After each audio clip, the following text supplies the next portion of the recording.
On place le pied ici.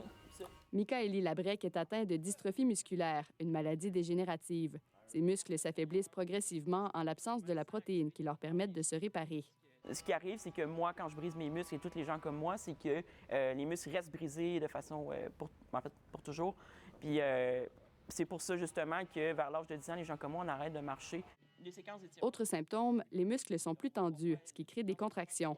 Les étirements sont bénéfiques, mais cette solution n'est pas toujours facile à appliquer. Ce qu'on se rend compte, par exemple, c'est que ces étirements-là finissent par être abandonnés parce que c'est difficile à intégrer dans la routine. Il faut savoir que justement les personnes qu'il faut qu'ils fassent ces étirements-là sont en perte d'autonomie, donc ils ont besoin de leurs parents, leurs proches aidants, pour faire les étirements. L'objectif, ça serait en fait que l'appareil puisse faire carrément une extension complète de la jambe. Avec cet appareil, plus besoin d'aide pour étirer les muscles de la jambe. 9 étudiants en robotique et en génie mécanique travaillent sur le projet depuis 2022. D'abord avec ce premier prototype. Alors ça, c'était vraiment faire juste une preuve de concept un peu, qu'est-ce qu'on avait en tête, c'est quoi les mouvements qu'on voulait faire. Puis à ce moment-là, il y avait 2 mouvements qui étaient importants pour nous parce que, comme mon collègue Mika a déjà mentionné plus tôt, les pieds, en fait, quand il y a des contractures, ils sont souvent en inversion, ça veut dire vers l'intérieur. Puis c'est important pour les étirements de faire une inversion, fait que de les ramener un peu vers l'extérieur avant de faire une dorsiflexion qui est vraiment de venir étirer le mollet. Alors notre appareil, c'était vraiment juste pour faire une preuve de mouvement, un peu une preuve de concept des mouvements. Alors on avait justement la dorsiflexion comme ça, puis l'éversion.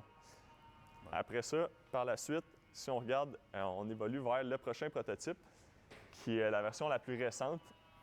Eh bien, on est venu rajouter une fonctionnalité qui est vraiment l'extension de la jambe. Alors, si on peut voir un peu les mouvements que notre appareil fait, on a l'extension de la jambe comme cela. L'autre objectif, si on veut, sous-jacent de ça, c'est que tout cet appareil-là est capable de prendre des données vraiment quantitatives sur les étirements pour qu'on va pouvoir rendre disponible pour les physiothérapeutes. Et qu'eux autres vont être capables d'avoir accès à l'appareil à distance de leurs patients. Mais on aurait une interface graphique juste ici.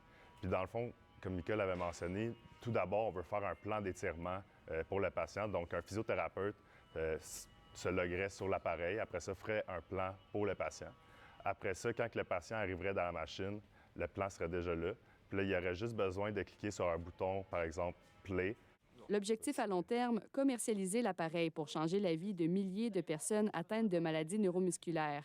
Ma conviction dans la vie, c'est que je veux me servir de cette condition-là pour aider du monde comme moi à sentir mieux. Donc, juste de savoir que ça pourrait fonctionner, c'est comme si on arrivait à combattre le handicap, en fait. De savoir que Mika aimerait ça l'utiliser puis qu'il sente que ça pourrait vraiment être quelque chose qui bénéficie.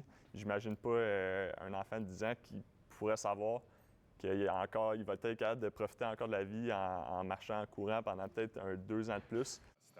L'entreprise Exoflex a été créée pour remplir cette mission. Les étudiants présenteront aussi l'appareil en juin prochain à Québec, dans le cadre du défi Ose entreprendre, un concours en entrepreneuriat. Ici Marion Bérubé, Radio-Canada, Sherbrooke.